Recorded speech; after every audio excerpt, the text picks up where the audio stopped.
Unravel the mystery. When versus where in defining relative clauses. Hello learners. Welcome back to our English language learning series.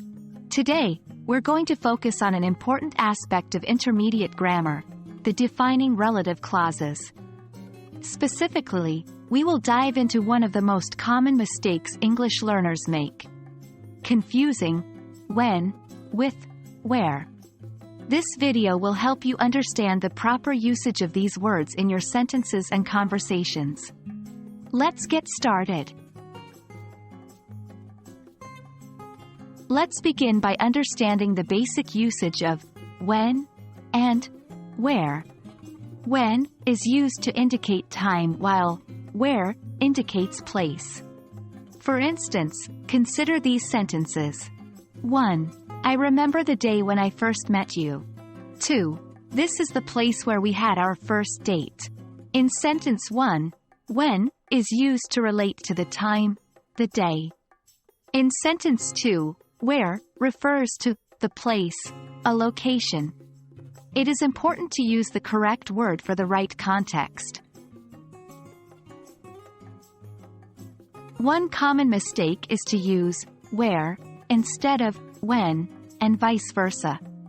This usually happens because in some languages, there is only one word for both time and place. However, in English, we distinguish between the two.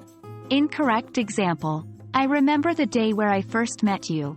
This is the place when we had our first date. In these sentences, where and when are incorrectly used. This can confuse listeners or readers about what you are referring to. Avoiding this confusion is simple once you remember that when is for time and where is for place.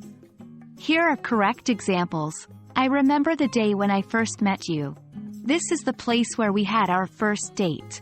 Keep practicing making sentences with when and where to reinforce this knowledge in your mind.